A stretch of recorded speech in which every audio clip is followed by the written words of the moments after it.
লোকসভার ভোটের আগে হিন্দুত্ব অস্ত্রসান, ব্রিগেডে 5 লক্ষ কণ্ঠে গীতা পাঠ, আয়োজক সনাতন সংস্কৃতি সংসদ। এ রাজ্যের পাশাপাশি বাংলাদেশ ও নেপাল থেকেও যোগদান ভক্তদের।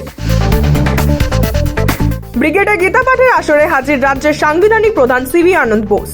গীতা পাঠের অনুষ্ঠানে এটাই সবচেয়ে চমকপ্রদ ছবি হয়ে রইল নিঃসন্দেহে। নজর কাড়লেন বিজেপির শ্রমিক শুভেন্দু সুকান্ত দিলীপ রাও। গীতা পাঠ শুনতে ব্রিগেডের পিছনে মাটিতে গিয়ে বসেন শুভেন্দু অধিকারী।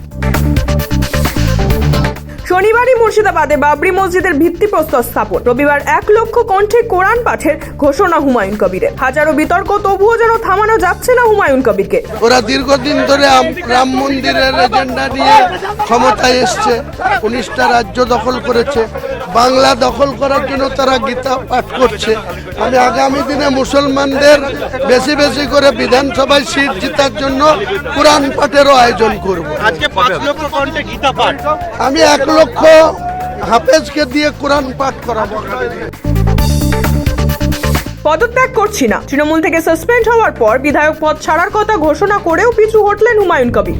মানুষের জন্য বিধায়ক থাকবো বলেছেন ভরতপুরের বিধায়ক। ভরতপুরের মানুষের কথা রাখতে গিয়ে যারা আমাকে ভোট দিয়ে এমএলএ করেছে তাদের আপত্তির জন্য আমি পদত্যাগ করছি।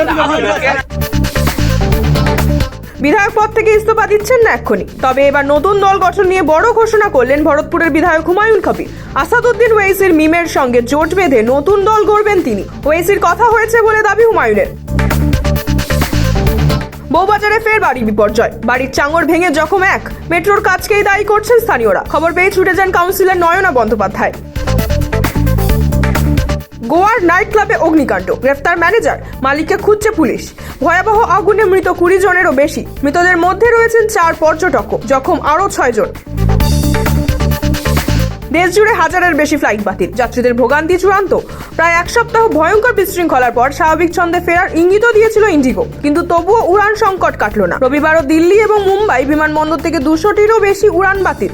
তবে 1650টি নির্ধারিত সূচি মেনেই চলছে। 10 ডিসেম্বরের মধ্যে পরিস্থিতি স্বাভাবিক হবে বলে আশাবাদী ইন্ডিগো। বছরের পর বছর অব্যবস্থার ফল। ভাইরাল খোলা চিঠিতে ইন্ডিগো কর্তাদের বিরুদ্ধে অভিযোগ কর্মীর। ইন্ডিগোর এক কর্মীর লেখা খোলা চিঠি সোশ্যাল মিডিয়ায় ভাইরাল। কেন্দ্রের নির্দেশে টিকিটের মূল্য 610 কোটি ফেরালো ইন্ডিগো। ফেরানো হলো 3000 ব্যাগও। বিমান বিভ্রাটের মধ্যেই ভাড়া বাবদ যাত্রীদের টাকা ফেরানো হয়নি বলে অভিযোগ ওঠে ইন্ডিগোর বিরুদ্ধে। এ নিয়ে শনিবার কেন্দ্র একটি নির্দেশিকা জারি করে। দক্ষিণ থেকে উত্তর রাতারাতি নেমে গেল পারদ। আচমকা শীতের থাবায় কাঁপছে কলকাতা। হাওয়া অফিস জানাচ্ছে বঙ্গোপসাগর এখন প্রায় নির্ঝঞ্ঝাট, কোনো ঘূর্ণাবর্ত বা নিম্নচাপ নেই। ফলে দেশের উত্তর পশ্চিম দিক থেকে ঠান্ডা বাতাস অবাধে দক্ষিণবঙ্গে ঢুকছে। এই ফ্রি ফ্লোয়ে তাপমাত্রা দ্রুত নামছে, প্রভাব পড়ছে পার্শ্ববর্তী রাজ্যগুলিতেও।